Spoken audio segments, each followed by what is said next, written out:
হ্যাঁ বন্ধুরা, আমরা কোথায় যাচ্ছি? আমরা এখন চর চুটকি মারা যাচ্ছি।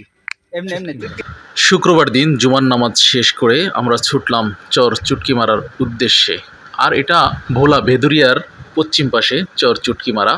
কখনো যাওয়া হয়নি ভোলার ভিতরে, ভোলার ছেলে হিসেবে আমরা যাইনি চর চুটকি মারা, তাই ছুটলাম চর চুটকি মারার উদ্দেশ্যে। যাওয়ার পথে আমাদেরকে থামতে হলো, বৃষ্টি এসে গেল, তাই আমরা চর চুটকি মারি যাওয়ার পথেই আমাদেরকে বৃষ্টি ধরছে। তারপরে আমরা এই দোকানের সামনে দাঁড়িয়ে গেলাম। আমরা এই যে বন্ধু বান্ধব সবাই সহকারে জুমার নামাজ আদায় করে আমরা রওনা দিয়েছি চর চুটকি মারির উদ্দেশ্যে।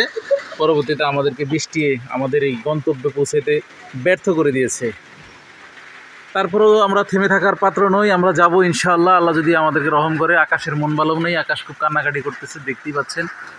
বৃষ্টি শেষে আবার আমরা আমাদের গন্তব্যে ছুটলাম। ভোলা ভেদুরিয়া আঞ্চলিক হাইওয়ে হয়ে আমাদের গন্তব্যে রওনা দিয়ে দিলাম।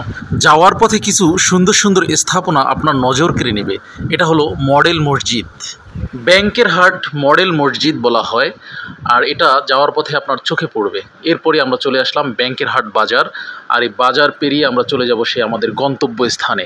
ভোলা ভেদুরিয়া আঞ্চলিক হাইওয়েটা আসলেই দেখার মতো।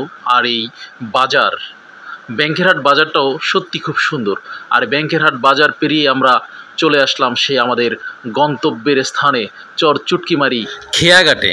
আর এই খেয়া পারাপারটা সত্যি অনেক সুন্দর। আপনি যদি এখানে আসেন আপনার অনেক ভালো লাগবে এবং মন জুড়িয়ে যাবে। আমরা সেই চর চুটকিমারি খেয়াঘাটে চলে এসেছি এখন। চর চুটকিমারি খেয়াপাড়ে এসে আমরা একটা হোটেল থেকে সিঙ্গারা, পুরি, ছোলা বুট খেয়ে নিলাম। সত্যি নাস্তাটা খুব চমৎকার ছিল। আমরা হালকা একটা নাস্তা করে নিলাম। তারপরে ট্রলারে আমাদের বাইকগুলো এক এক করে উঠাতে শুরু করলাম। মোটামুটি কষ্ট হয়েছে, কিন্তু জার্নিটা খুব চমৎকার ছিল। কষ্ট করে বাইকগুলো আমরা ট্রলারে উঠিয়ে নিয়েছি। আর আমাদের গন্তব্য ছিল সেই চর চুটকি মারা। সত্যি এই চরটা কখনো যাওয়া হয়নি, খুব দেখার ইচ্ছে ছিল যে আসলে কীরকম হবে। কষ্ট হলেও সার্থক। নৌকার মাঝি সহকারে কষ্ট করে গাড়ি নৌকাতে তুলে নিলাম আর আমরা ছুটলাম আমাদের গন্তব্যে। গাড়ি প্রতি আমাদের ভাড়া গুনতে হয়েছে 50 টাকা করে ট্রলারে। আমরা আমাদের বাইক সহকারে যাচ্ছি চর চুটকিমারি।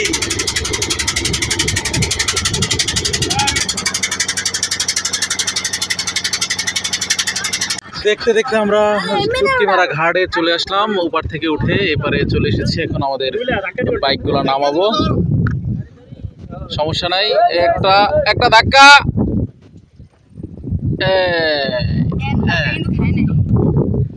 এই যে আমরা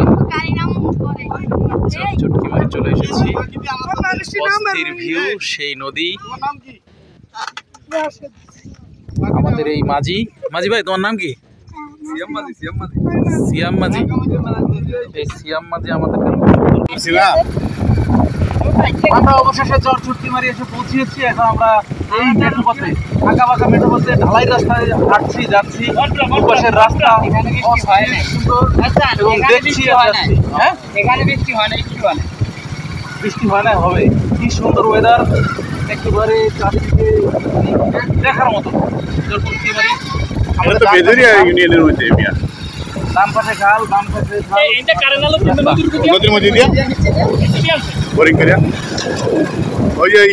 চর চুটকিমারিতে ছোট্ট একটা বাজার দেখলাম। আর চোখে পড়ার মতো তেমন কিছুই নেই। আছে গরু, ছাগল, হাঁস, মুরগি, ভেড়া, মহিষ, এইসবের কিছু পাল আছে। আর আছে কুড়ার চাউলি। চর চুটকিমারি এসে আর কিছু না হোক, এই যে গরুগুলা দেখতে পাচ্ছি রাস্তার দুপাশে সারিবদ্ধভাবে গরু বেঁধে রেখেছে। সত্যি মন জুড়িয়ে যাওয়ার রাস্তা, সলিড রাস্তা। আমরা বাইক ভ্রমণে চর চুটকিমারি এসেছি দেখার জন্য। মন জুড়িয়ে যাওয়ার, আপনি যখন এখানে আড্ডা দিলে আপনার মন ভালো হয়ে যাবে। এই ব্রিজ, রাস্তার দুপাশে নাড়াই গাছ মানে এটা হলো, আমরা ছোটবেলাতে এই গাছ থেকে বাউল গাছ, এই গাছের ফলগুলো খুব সুন্দর, একেবারে জিলাপির মতো পেঁচানো থাকে। আমরা এটাকে নাড়াই গাছ বলি আমাদের আঞ্চলিক ভাষায়। আর এই গাছগুলো চর চুটকিমারি এসে একেবারে চোখে পড়ার মতো ছিল। আর এই যে অর্জুন, হরতকি, মহেরা, বিভিন্ন ধরনের গাছ, পেয়ারা গাছ, রাস্তার দুপাশে সারিবদ্ধভাবে গাছ। আর এই দূর দূরান্তরে এত সুন্দর সুন্দর ঘর দেখা যাচ্ছে। ঘরগুলো দেখাও, এত সুন্দর সুন্দর ঘর দেখা যাচ্ছে। চুটকিমারা চরে এসে এলাকার স্থানীয় একজন মুরব্বির সাথে কথোপকথন করে স্থানের সম্পর্কে জেনে নিলাম। এই চরের মানুষজন, তারপরে চরের লোকেশন, চরে কি কি পাওয়া যায়, কি কি থাকে, আর বর্ষাকালে এখানকার কি পরিস্থিতি হয়, সকল কিছু সম্পর্কে জানার চেষ্টা করলাম এবং সব কিছু জেনে আমরা ছুটে চললাম আবার এই চর থেকে খুব কাছেই শ্রীপুর বাজার, মাত্র 7 কিলোমিটার দূরত্ব। তো আমরা সেই দিকে আবার ছুটে বেরালাম। ব্রিজের উপরে ঘর বানায় রাখছে, চাও না? এই সেই ব্রিজ, চর চুটকিমারি আসে আমরা যে ব্রিজ দেখলাম, আমরা সান্ডা ধরতে চর চুটকিমারি চলে এসেছি। ট্রেন্ডিংয়ে আসে সান্ডা, আমরা সান্ডা দেখার জন্য, সান্ডা ধরার জন্য চর চুটকিমারি আসছি। আমাদের তো আর এখানে মরুভূমি নেই, যার জন্য আমরা এই চরে চলে আসলাম সান্ডা ধরার জন্য।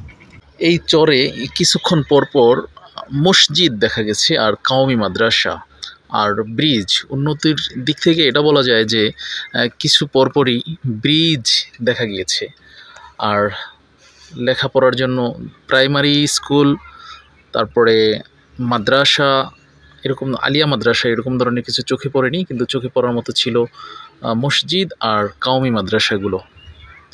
যাই হোক, একটু একটু করে দেখার এবং জানার চেষ্টা করেছি।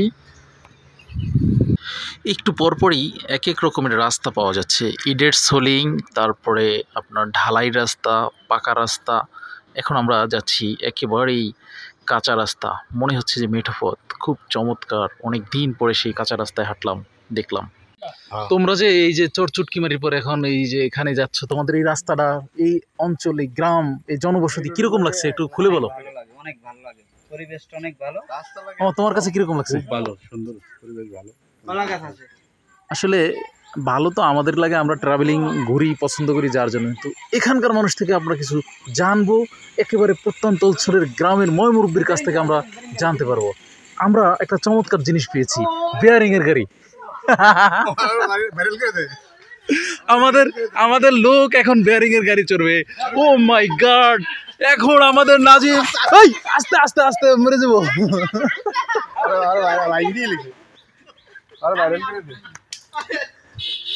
একটা বেয়ারিং এর গাড়ি অ্যাক্সিডেন্ট হয়ে গেল, মানে না পাইছে তো। দাও দাও দাও, টানো, একটু টানো, নতুন মানুষ। এই যে আমাদের শিহাব এখন বেয়ারিং এর গাড়িতে চলছে। এই যে ছোট ছোট বাবুরা বেয়ারিং এর গাড়ি চালাচ্ছে, ভালোই লাগছে একেবারে বেয়ারিং এর গাড়ি দিয়ে। ওই যে আমাদের শিহাব চলে যাচ্ছে বেয়ারিং এর গাড়িতে চড়ে। বেয়ারিং এর গাড়িতে চড়ে আমাদের শিহাব একেবারে সেই ছোটবেলায় শৈশবে ফিরে গেল, বেয়ারিং এর গাড়ি চলে যাচ্ছে।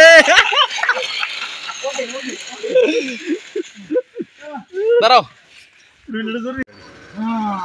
শ্রীপুরে আরো একটা সেতু পেয়ে গেলাম।